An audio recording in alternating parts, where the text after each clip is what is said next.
बेटा केमिस्ट्री की डेफिनेशन इस तरीके नाल आपां स्टडी करनी है।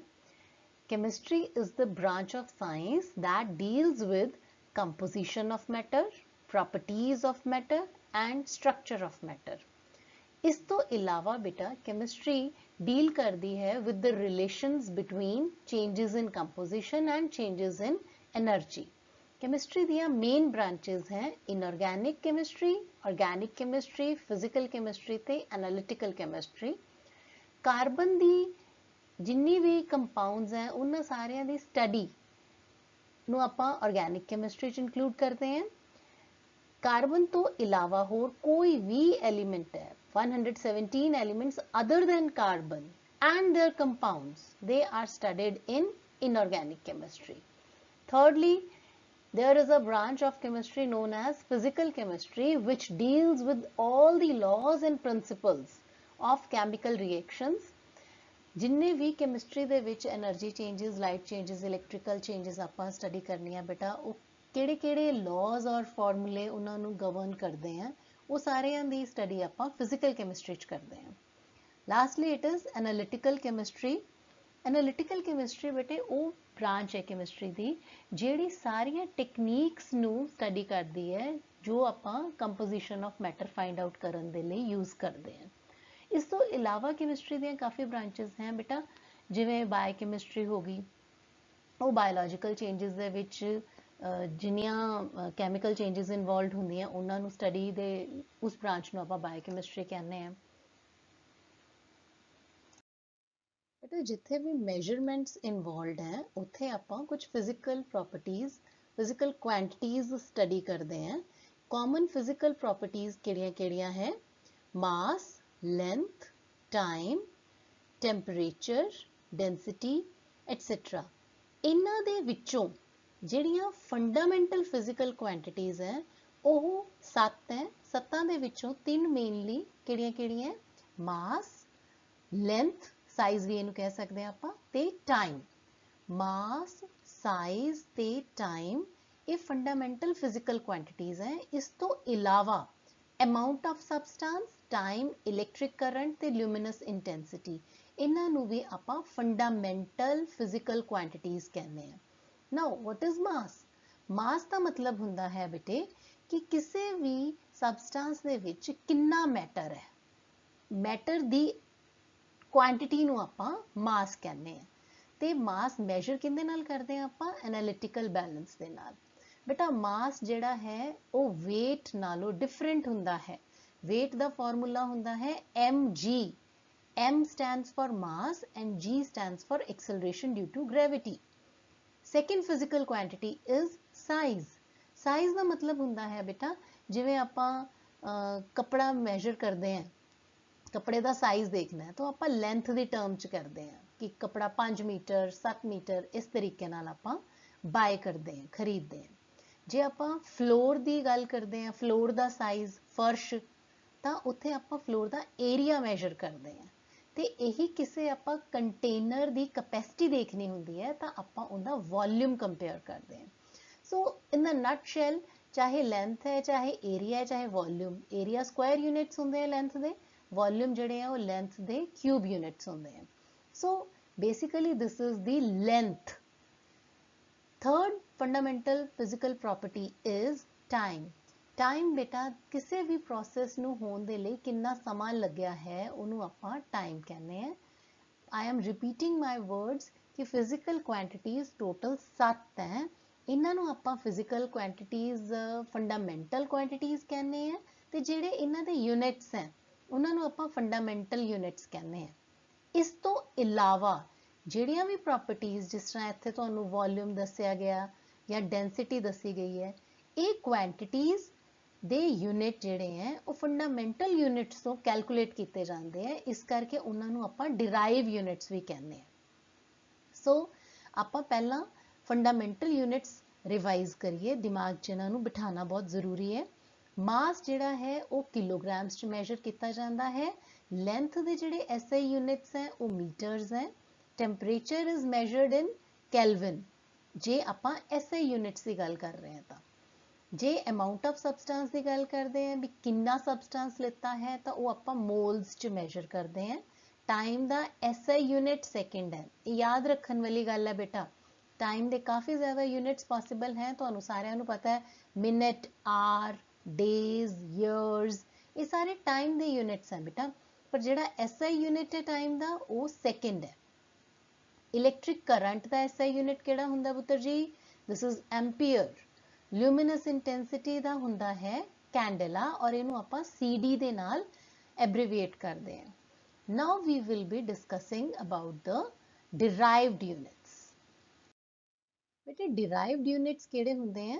ਉਹ physical quantities ਦੇ units ਜਿਹੜੇ ਆਪਾਂ fundamental quantities ਦੀ fundamental units ਦੀ help ਦੇ ਨਾਲ ਕੱਢ ਲੈਂਦੇ ਆ, derive ਕਰ ਲੈਂਦੇ ਆ, mathematically calculate ਕਰ ਲੈਂਦੇ ਆ। For example, volume. Volume ਜਿਵੇਂ formula ਆਪਾਂ ਨੂੰ ਪਤਾ ਹੀ ਹੈ, length into breadth into height. Length ਦੇ ਯੂਨਿਟ ਵੀ ਮੀਟਰਸ ਹੈ, ਬ੍ਰੈਡਥ ਦੇ ਵੀ ਮੀਟਰਸ ਹੈ ਤੇ ਹਾਈਟ ਦੇ ਵੀ ਮੀਟਰਸ ਹੈ, ਤੇ ਵੋਲਿਊਮ ਦੇ ਯੂਨਿਟ ਕੀ ਬਣ ਜਾਣਗੇ? Metre cube. ਸਿਮਿਲਰਲੀ ਏਰੀਆ ਦੇ ਯੂਨਿਟਸ ਜਿਹੜੇ ਹੈ ਉਹ ਮੀਟਰ ਸਕੁਆਇਰ ਬਣ ਜਾਣਗੇ। ਡੈਂਸਿਟੀ ਦੇ unit mass per unit volume, mass is measured in kilogram. Volume ਦੇ ਯੂਨਿਟਸ ਬੇਟੇ ਆਪਾਂ ਇੱਥੇ ਕੈਲਕੂਲੇਟ ਕੀਤੇ ਹੈ ਮੀਟਰ ਕਿਊਬ, ਤਾਂ ਡੈਂਸਿਟੀ ਦੇ ਯੂਨਿਟ ਕੀ ਬਣ ਗਏ? Kilogram metre cube, kilogram per metre cube ਬੇਟਾ। Next is acceleration. Acceleration ਦੀ definition ਹੁੰਦੀ ਹੈ velocity upon time. So velocity ਦੇ unit ਹੈ meter per second ਔਰ time ਦੇ unit second ਹੈ। ਜਦੋਂ ਇਹਨਾਂ ਨੂੰ ਆਪਾਂ evaluate ਕਰਦੇ ਹਾਂ ਤਾਂ derived unit ਕੀ ਬਣਦਾ ਹੈ? meter per second square. Now next quantity derived units ਵਾਸਤੇ ਬੇਟਾ force. Force ਦੀ definition ਹੈ mass into acceleration, ਔਰ definition ਦੇ accordingly mass ਦੇ unit ਇੱਥੇ put ਕੀਤੇ, acceleration ਦੇ unit put ਕੀਤੇ, ਤਾਂ ਫੋਰਸ ਦੇ ਯੂਨਿਟ ਬਣ ਗਏ kilogram metre per second square. ਇਹਨੂੰ ਆਪਾਂ ਨਿਊਟਨ ਵੀ ਕਹਿੰਦੇ ਹਾਂ। ਨੈਕਸਟ ਡਿਰਾਈਵਡ ਯੂਨਿਟ ਹੈ ਜਿਹੜਾ ਆਪਾਂ ਸਟੱਡੀ ਕਰਨਾ, ਉਹ ਪ੍ਰੈਸ਼ਰ ਦਾ ਹੈ।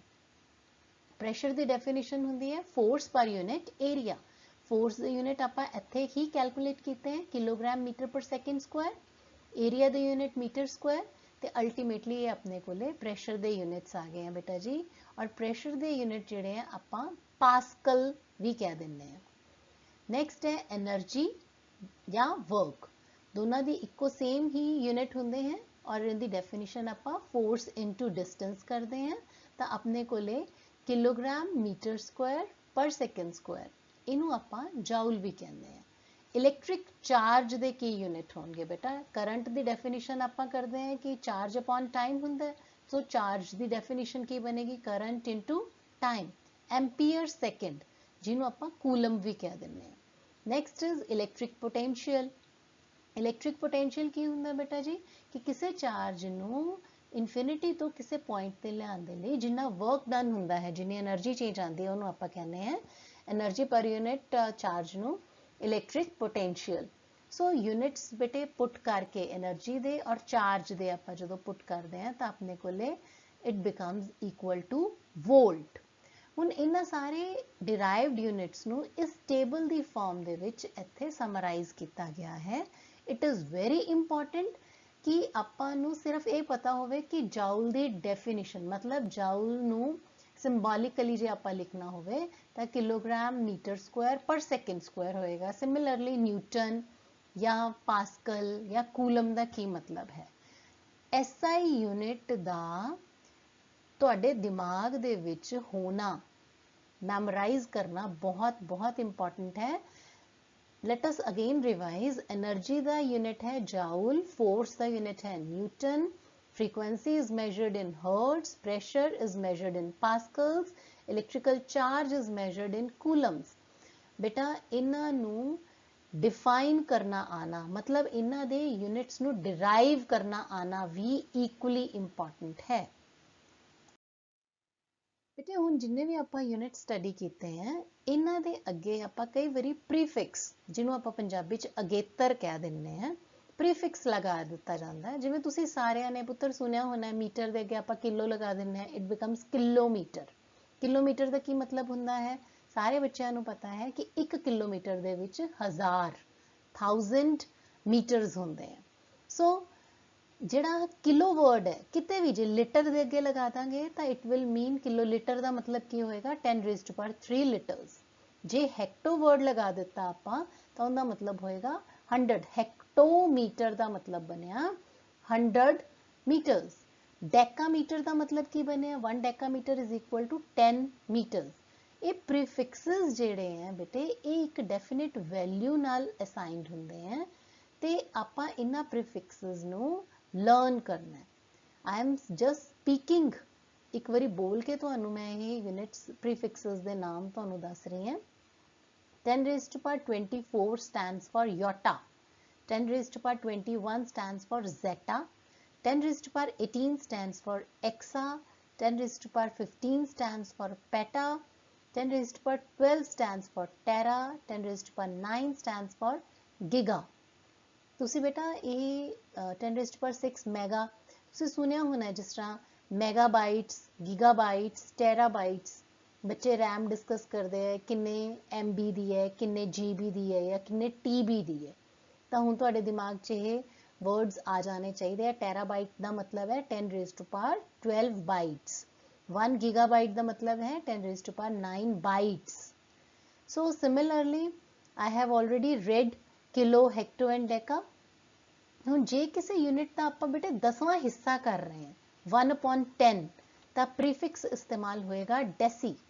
ਤੇ ਜੇ ਆਪਾਂ 100ਵਾਂ ਹਿੱਸਾ ਕਰ ਰਹੇ ਹਾਂ 10 raised to power -2 ਜਿਹਨੂੰ ਆਪਾਂ ਕਹਿ ਦਿੰਦੇ ਹਾਂ 1/100 ਜਿਹਨੂੰ ਕਹਿ ਦਿੰਦੇ ਹਾਂ ਤਾਂ ਉਹਨੂੰ ਆਪਾਂ ਕਵਾਂਗੇ ਸੈਂਟੀ। 10 raised to power -3 ਵੈਲਿਊ ਨੂੰ ਕਵਾਂਗੇ 1000ਵਾਂ ਹਿੱਸਾ ਜਾਂ 1/1000। ਇਹਨੂੰ ਆਪਾਂ ਪ੍ਰੀਫਿਕਸ ਦਵਾਂਗੇ ਮਿਲੀ। 10 raised to power -6 ਨੂੰ ਕਵਾਂਗੇ micro. 10 raised to power -9 nano. ਬੇਟੇ ਹੁਣ ਤੁਸੀਂ ਨੈਨੋ ਟੈਕਨੋਲੋਜੀ ਸੁਣੀ ਹੋਣੀ ਹੈ ਕਿ ਬਹੁਤ ਛੋਟੇ ਛੋਟੇ ਪਾਰਟੀਕਲਸ ਨੈਨੋ ਸਾਈਜ਼ਸ ਦੇ। ਨੈਨੋ ਸਾਈਜ਼ ਦਾ ਮਤਲਬ ਹੈ 10 raised to power -9 ਮੀਟਰ ਤੋਂ ਵੀ ਛੋਟੇ। ਪਿਕੋਮੀਟਰ ਦਾ ਮਤਲਬ ਕੀ ਹੋਏਗਾ 1 ਪਿਕੋਮੀਟਰ is equal to 10 raised to power -12 meters। femto stands for 10 raised to power -15। atto stands for 10 raised to power -18। zeto stands for 10 raised to power -21 and yocto stands for 10 raised to power -24। बेटा precision और accuracy ये दो important aspects हैं। जो भी आप chemistry कोई practical perform करते हैं या अपने सामने कोई वैल्यू आती है तो वैल्यू किन्नी एक्यूरेट है या किन्नी प्रिसाइज है, इनका मतलब की हुंदा है। आप एक्यूरेसी और प्रिसीजन नूं समझण दे लई शूटिंग दी एग्जाम्पल लैने हैं। जिदा अपने कोले आ 3 कार्डबोर्ड्स हैं, इनदे ते अपने target point yellow spots the form च तुहानूं विजिबल है।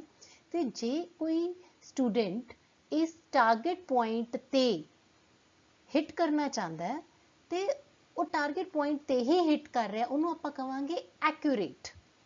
ठीक है, पर जरूरी नहीं है कि पहले ट्रायल ते ही एक्यूरेट रिजल्ट्स मिलन। हो सकता है पहले ट्रायल ते जदों आपां ट्राई कर रहे हैं, स्टूडेंट ने ट्राई किया तो पहले ट्राई ते इत्थे जाके बुलेट हिट की है, वो टारगेट तो थोड़ी दूर सी, ते नैक्सट टाइम जो की है वो इत्थे जाके लगी, दैन नैक्सट जी ट्राई सी इत्थे जाके लगी है। तो सिमिलरली बेटा जिन्हें आपां ये ट्रायल कीते हैं ये कोई भी ट्रायल टारगेट के उत्ते जाके हिट नहीं किया। So this is not accurate and this is not precise also. Why precise भी नहीं है ये, क्यों? क्योंकि प्रिसाइजनेस का मतलब होंदा है कि जिन्नी बारी ट्राई किया वो ट्रायल आपस च किन्नी क नेड़े सी।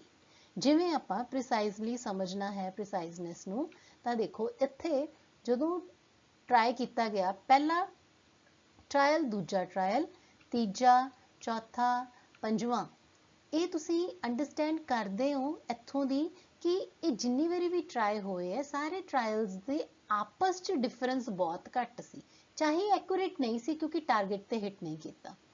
This is neither accurate nor precise, this is precise but not accurate. And lastly बेटा जो आपां इस फिगर नूं देखते हैं तो we can very well understand कि अपने कोले accurate as well as precise reading.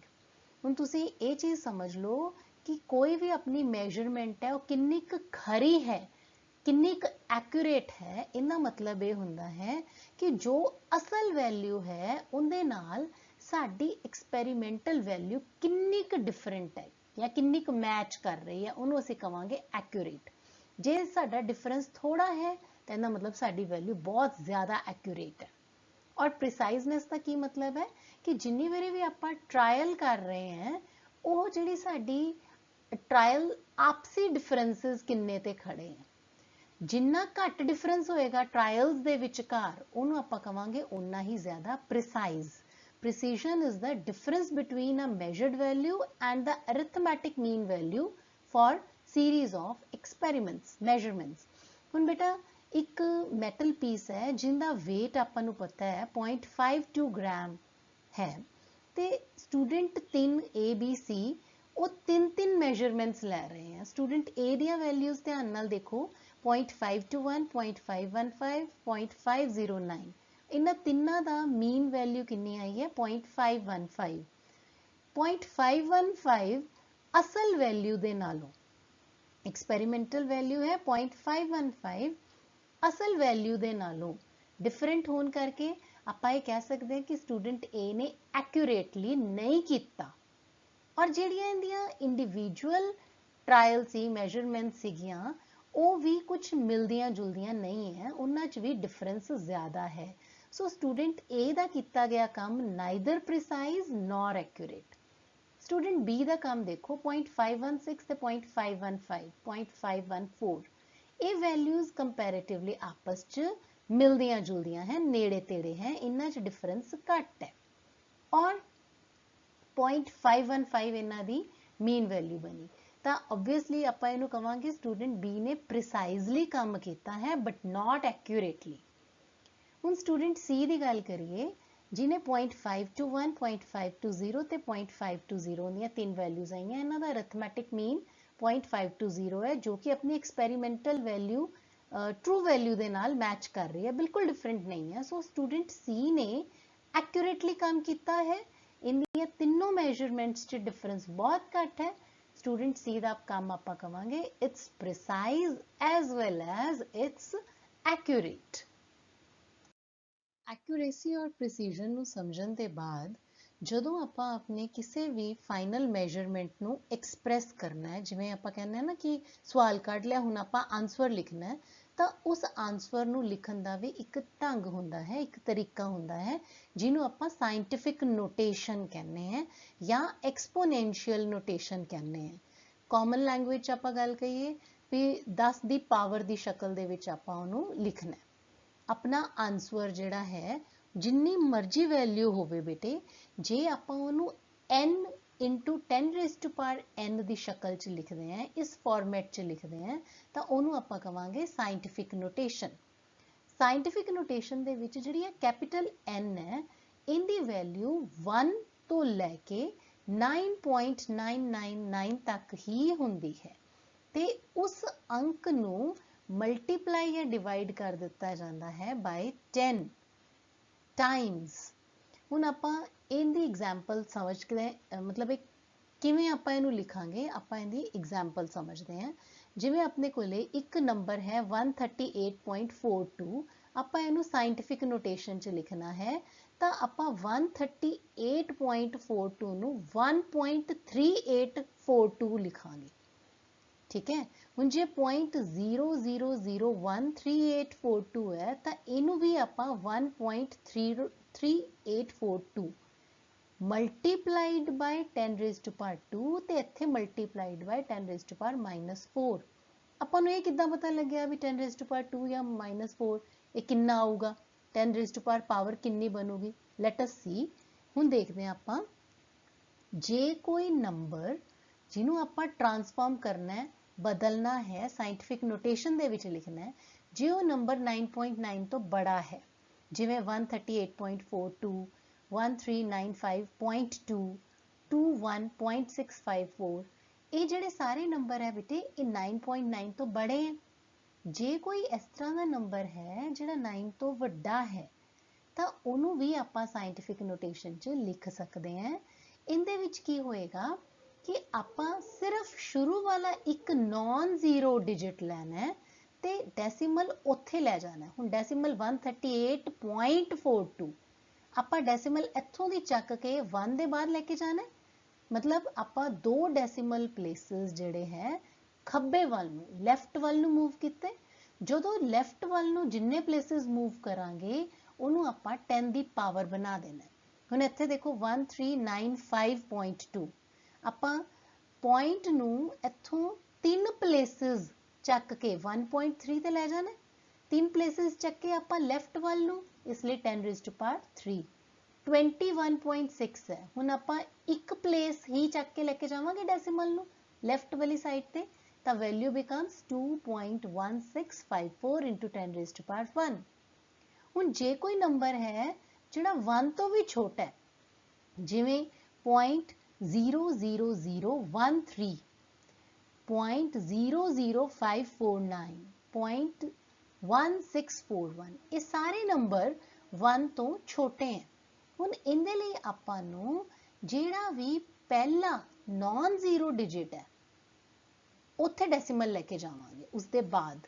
तां हुण देखो इत्थे आपां किन्ने प्लेसिस राइट वाल नूं डेसिमल मूव करना है, 1 2 3 4 प्लेसिस। तो इत्थे आपां 10 रेज़ टू पावर -4 लिखांगे। इस वैल्यू दे विच बेटे आपां 3 प्लेसिस राइट वाल नूं मूव कर रहे हैं डेसिमल, तो 10 रेज़ टू पावर -3। जे आपां एक प्लेस राइट वाल नूं मूव कीते हैं तो 10 रेज़ टू पावर -1।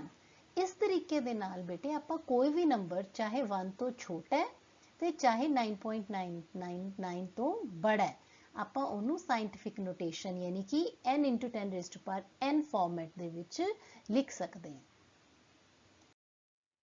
जदों बेटे आपां अंडरस्टैंड करते हैं कि प्रिसीजन और एक्यूरेसी की चीज़ होंदी है, ते सानू ये भी पता है कि असी अपने आंसर नूं मैजरमेंट नूं जो भी साडा वैल्यू आई है उन्होंने असी साइंटिफिक नोटेशन च भी लिखना सीख लिया है। तो पुत्र सानू ये पता होना चाहिए है कि असी ज़्यादा तो ज़्यादा एक्यूरेट वे च अपना आंसर किवें एक्सप्रैस कर सकते हैं। वो हुंदा है थ्रू सिग्निफिकेंट फिगर्स। जो भी असी वैल्यू लिख रहे हैं उनदे विच कुछ फैक्टर सर्टेनिटी वाला डेफिनेट हुंदा है ते कुछ फैक्टर डाउट वाला हुंदा है। जिवें हुण मैं तुहानू स्केल दे विच स्केल दी हैल्प दे नाल कोई गिवन लाइन मैजर करन नू कहां, तुसीं मैनू स्केल दे विचों दी बहुत ही प्रिसाइजली दस दोगे कि 1.5 सेंटीमीटर है या 1.6 सेंटीमीटर है। पर जे तुहाडी लाइन तुहाडी मैजरमेंट 1.5 और 1.6 यानी उस एक मिलीमीटर दे विचकार किते आ रही है, तो यू आर नॉट श्योर कि ये 1.51 है, 1.52 है या 1.59 है, किन्नी है तुसी नहीं कह सकते। So what I want to say is कि जदों भी आपां कोई आंसर लिखते हैं तो उनदे च आंसर का कुछ हिस्सा सानू श्योर हुंदा है ते कुछ हिस्सा साडा डाउट वाला हुंदा है। तो असी मैक्सिमम श्योरिटी वाला यानी कि मैक्सिमम सिग्निफिकेंट फिगर्स वाले आंसर नू प्रेजेंट करना है। जिन्नियां साडे आंसर दे विच सिग्निफिकेंट फिगर ज़्यादा होणगियां उन्ना ही साडा आंसर ज़्यादा एक्यूरेट होएगा। Now how do we calculate कि साडे दिते गए आंसर दे विच दिते गए नंबर दे विच किन्नियां सिग्निफिकेंट फिगर्स है। तो इहदे लई कुछ रूल्स है। पहला रूल है कि जिन्नियां भी नॉन जीरो डिजिट्स हैं यानी 1 तो लेके 9 तक जिन्ने भी अंक हैं वो सारे सिग्निफिकेंट हैं। जिवें हुण इस मैजरमेंट दे विच 1.887 दे विच सारे नॉन जीरो डिजिट्स हैं, तो इहदे विच सिग्निफिकेंट फिगर बनिया 4। इत्थे सिग्निफिकेंट फिगर्स किन्नियां बनिया 12.612 दे विच 5, 1.23 दे विच सिग्निफिकेंट फिगर्स बनिया 3। जे कोई नंबर ग्रेटर देन 1 है तो सारियां zeros to the right of decimal point are significant. Like 3.0 ये डेसिमल दे बाद है, ठीक है, पर नॉन जीरो डिजिट जेड़ा कि ग्रेटर देन 1 है तो इनू आपां जीरो नू भी सिग्निफिकेंट मन्नांगे। दो सिग्निफिकेंट फिगर्स हैं। नाउ नोटिस 91.070 आ zero between two non zero digits होने करके और आ जीरो डेसीमल दे राइटेस्ट साइड ते होने करके। इधर डेसीमल तो पहला जिहड़े भी डिजिट है that is more than 1, 91 is greater than 1, इस करके टोटल कितनियां सिग्निफिकेंट फिगर्स बनिया 5। हुण इस वैल्यू तो आपां नूं बहुत क्लीयरली पता लग जाता है 42.000 दे विच 5 सिग्निफिकेंट फिगर्स है।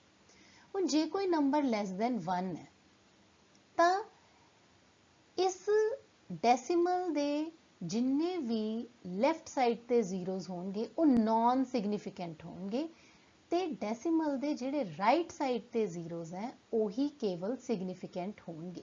As you can see decimal दे राइट साइड ते आ वाले जीरोज जिहड़े हैं ये नॉन सिग्निफिकेंट हैं। क्यों? Zeros to the left of first significant digit, पहली सिग्निफिकेंट डिजिट अपनी 1 है, इनदे लेफ्ट ते है, इस करके ये जीरोज जिहड़ियां इनसिग्निफिकेंट हो गई, नॉन सिग्निफिकेंट हो गई। हुण जिहड़ियां आ जीरोज है, पहला नॉन जीरो डिजिट 2 है, इनदे लेफ्ट ते जिन्नियां जीरोज है they all are non significant. इत्थे अपने कोले केवल एक सिग्निफिकेंट फिगर है। हुण 0.030 इनदे विच बेटा अपने कोले 2 सिग्निफिकेंट फिगर है, किहड़ियां किहड़ियां? एक आ वाला 3 ते 0। हुण इस इन्हां रूल्स नूं आपां फॉरगेट नहीं करना कदे भी। नॉन जीरो डिजिट्स अपनियां सारियां सिग्निफिकेंट हुंदियां हैं जे डेसीमल दे राइट साइड ते 0 है और डेसीमल दे लैफ्ट साइड ते कोई भी डिजिट है जिहड़ा ग्रेटर दैन 1 है तो ये 0 सिग्निफिकेंट है। अदरवाइज जे अपने कोले 1 तो घट कोई भी फ्रैक्शनल मेजरमेंट है, 0 दे सिग्निफिकेंस नूं आपां कदों काउंट करना है? जदों ओह डेसीमल दे राइट साइड ते होवे और डेसीमल और 0 दे विचकार कोई नॉन जीरो डिजिट होवे। Fourth rule is 0 becomes significant if it comes between two non-zero digits। जिवें तुसी इत्थे देख सकते हो बेटा 3.01 दे विच जिहड़ी 0 है वो दो नॉन जीरो डिजिट्स 3 और 1 दे विचकार आन करके ये सिग्निफिकेंट बन गई। इत्थे अपने कोले टोटल 3 सिग्निफिकेंट फिगर्स हो गई। सिमिलरली इत्थे अपने कोले 4 सिग्निफिकेंट फिगर्स और 3.0023 दे विच अपने कोले टोटल 5 सिग्निफिकेंट फिगर्स हो गई। हुण जदों आपां किसी मेजरमेंट वैल्यू नूं ऐड करना है या सबट्रैक्ट करना है, डेसीमल वालियां वैल्यूज है अपने कोले, इस वैल्यू दे विच अपने कोले 3 सिग्निफिकेंट फिगर है, इत्थे 2 है ते इत्थे 5 सिग्निफिकेंट फिगर्स हैं। इन्हां तिन्नां वैल्यूज नूं आपां ऐड करदे हैं तो अपना आंसर आंदा है 26.112। हुण आपां आंसर नूं बेटे किद्दां एक्सप्रैस करना है, किन्नियां वैल्यूज इहदे चों सिग्निफिकेंट होणगियां, वो डिपेंड करता है कि ਜਿਹੜੀਆਂ मेजरमेंट्स ਆਪਾਂ ਲਿੱਤੀਆਂ ਹੈ ਉਹਦੇ ਚ ਕਿਹੜੀ ਵੈਲਿਊ ਸਭ ਤੋਂ ਘੱਟ ਸਿਗਨੀਫੀਕੈਂਟ ਫਿਗਰ ਵਾਲੀ ਹੈ, ਉਹਦੇ ਚ ਕਿੰਨੇ ਡੈਸੀਮਲ ਪਲੇਸਿਸ ਤੱਕ ਆਨਸਰ ਹੈ। ਇੱਥੇ ਇੱਕ ਡੈਸੀਮਲ ਪਲੇਸ ਤੱਕ ਆਨਸਰ ਹੈ ਤਾਂ ਆਪਾਂ ਆਨਸਰ ਦੇ ਵਿੱਚ 26.1 ਯਾਨੀ ਇੱਕ ਡੈਸੀਮਲ ਪਲੇਸ ਤੱਕ ਹੀ ਆਪਾਂ ਸਿਗਨੀਫੀਕੈਂਟ ਫਿਗਰਸ ਲਵਾਂਗੇ। सिमिलरली मल्टीप्लीकेशन और डिवीजन करते समय भी यही रूल अप्लाई होएगा।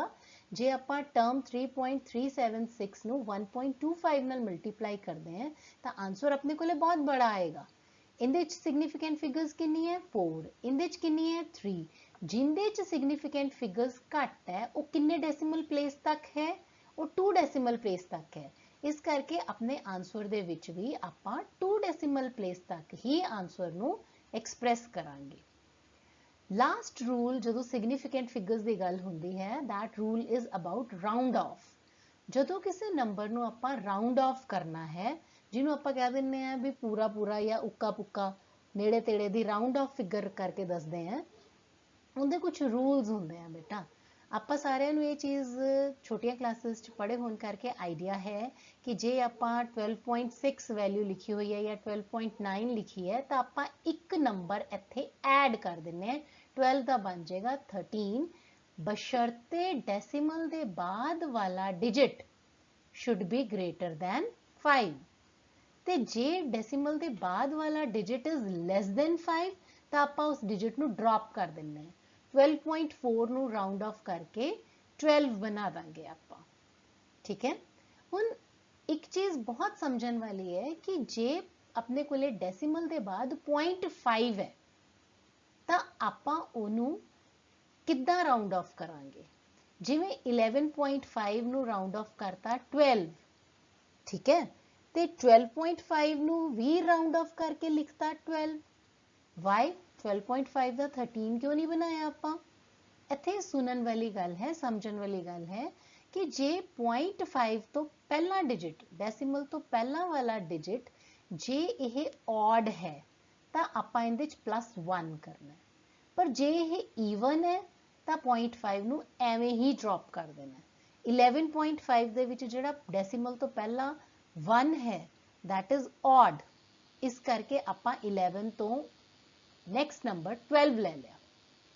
ਪਰ 12.5 ਦੇ ਵਿੱਚ ਡੈਸੀਮਲ ਤੋਂ ਪਹਿਲਾਂ ਕੀ ਹੈ 2, ਜਿਹੜਾ ਕਿ ਈਵਨ ਹੈ, ਇਸ ਕਰਕੇ ਆਪਾਂ 0.5 ਨੂੰ ਉਦਾਂ ਹੀ ਰਿਟੇਨ ਡ੍ਰੌਪ ਕਰ ਦੇਣਾ ਹੈ, ਨਾ ਕਿ ਆਪਾਂ ਇਹਦਾ 13 ਨਹੀਂ ਬਣਾਉਣਾ। ਲਾਸਟਲੀ ਐਂਡ ਵੈਰੀ ਇੰਪੋਰਟੈਂਟਲੀ ਕਿ ਜੇ ਆਪਣੇ ਕੋਲੇ ਲਾਸਟ ਡਿਜਿਟ ਜੇ ਡੈਸੀਮਲ ਪਲੇਸਿਸ ਦੇ ਵਿੱਚ ਕਾਫੀ ਜ਼ਿਆਦਾ ਡੈਸੀਮਲ ਵੈਲਿਊ ਹੈ, ਕਾਫੀ ਅੱਗੇ ਪਲੇਸਿਸ ਹੈ, ਜਿੱਦਾਂ 12.696 ਦੇ ਵਿੱਚ 3 ਡੈਸੀਮਲ ਪਲੇਸ ਹੈ, ਠੀਕ ਹੈ, ਆਪਾਂ ਆਨਸਰ ਇੱਕ ਡੈਸੀਮਲ ਪਲੇਸ ਤੱਕ ਹੀ ਲਿਖਣਾ ਹੈ।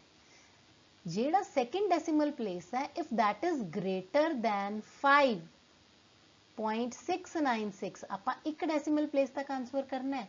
ਜਿਹੜਾ ਇੱਥੇ 9 ਹੈ that is greater than 5 ਤਾਂ ਆਪਾਂ ਆਨਸਰ ਨੂੰ ਲਿਖਾਂਗੇ 12.7। ਜੇ ਨੈਕਸਟ ਡੈਸੀਮਲ ਪਲੇਸ 5 ਹੈ, ਜੇ 5 ਤੋਂ ਬੜਾ ਹੈ ਤਾਂ ਇੱਕ ਐਡ ਕਰ ਦੋ, ਜੇ 5 ਹੈ ਤਾਂ ਆਪਾਂ ਈਵਨ ਚ ਆਨਸਰ ਕਰਨਾ ਹੈ, ਜੇ ਔਡ ਹੈ ਤਾਂ ਉਹਦੇ ਚ ਆਪਾਂ ਇੱਕ ਐਡ ਕਰ ਦਾਂਗੇ। 0.35 ਨੂੰ ਆਪਾਂ 0.4 ਬਣਾ ਦਿੱਤਾ। ਜੇ next decimal place is less than 5 ਤਾਂ ਉਹਨੂੰ ਐਜ਼ ਸੱਚ ਆਪਾਂ ਡ੍ਰੌਪ ਕਰ ਦਾਂਗੇ। 13.93 ਬਿਕਮਸ 13.9।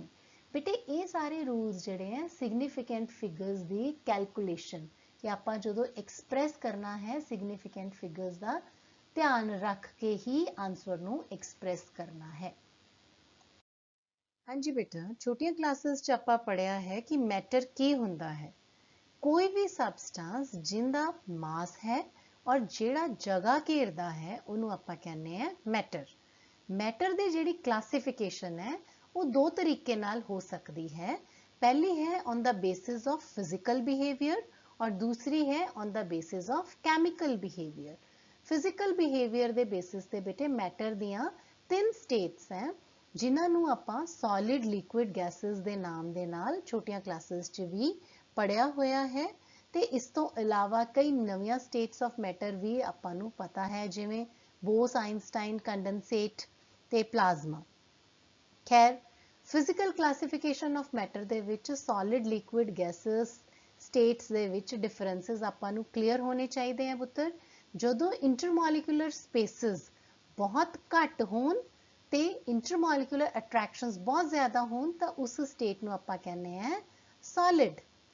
ਤੇ ਜਦੋਂ ਇੰਟਰਮੋਲੀਕੂਲਰ ਸਪੇਸਿਸ ਬਹੁਤ ਜ਼ਿਆਦਾ ਹੋਣ ਔਰ ਇੰਟਰਮੋਲੀਕੂਲਰ ਅਟਰੈਕਸ਼ਨਸ ਬਹੁਤ ਘੱਟ ਹੋਣ ਤਾਂ ਉਹਨਾਂ ਨੂੰ ਆਪਾਂ ਕਹਿੰਦੇ ਆ ਗੈਸਿਸ।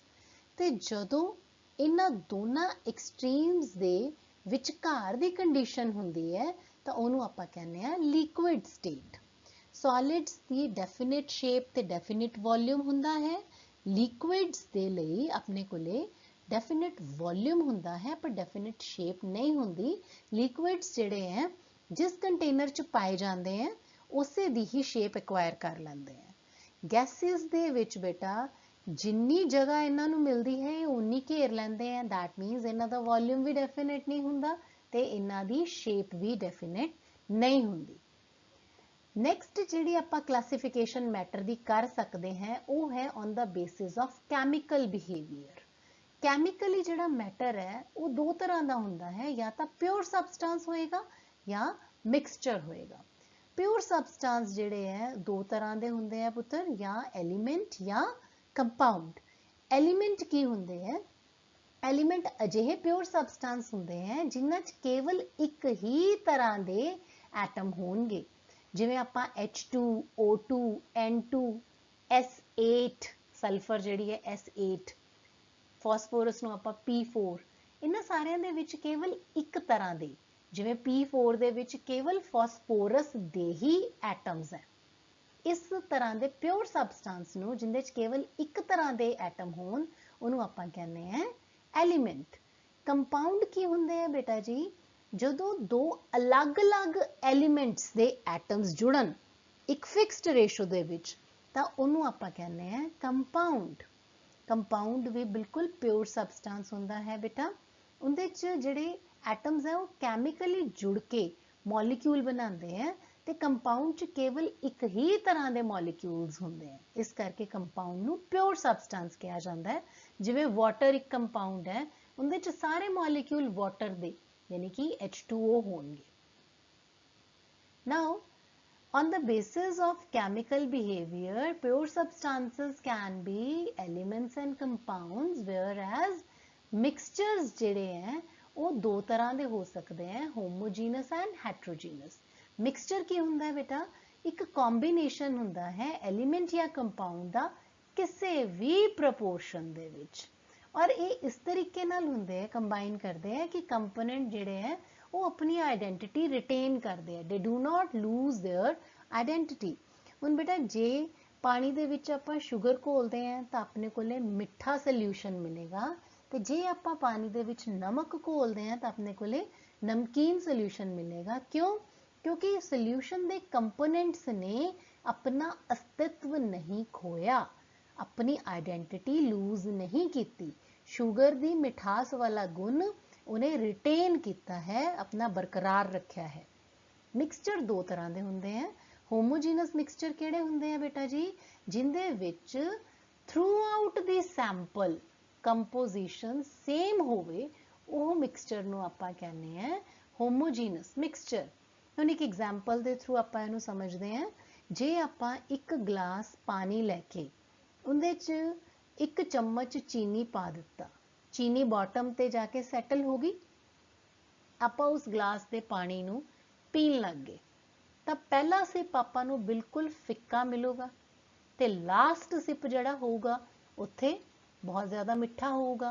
दैट मीनस टू से कि composition is not same through out the sample. इस तरह के सोल्यूशन नूं आपां होमोजीनस नहीं कवांगे, ठीक है। तो इस तरह के सोल्यूशन नूं आपां कवांगे हैट्रोजीनस मिक्सचर। होमोजीनस मिक्सचर की है कि जे आपां पानी का गिलास लिता, उहदे च एक चम्मच चीनी घोली, चंगी तरह उहनूं चम्मच नाल हिला के थॉरोली उहनूं मिक्स कर दिता, तो चाहे पहला सिप लो चाहे लास्ट सिप लो, मिठास इक्को जैसी ही होएगी। इस तरह के सोल्यूशंस नूं आपां कहने हैं होमोजीनस मिक्सचर्स। होमोजीनस मिक्सचर जिवें एयर है, एलॉय है, गैसोलिन है।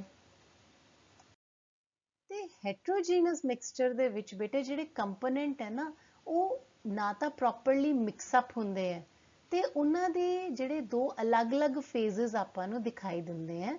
That मीनस they have different composition through out the sample.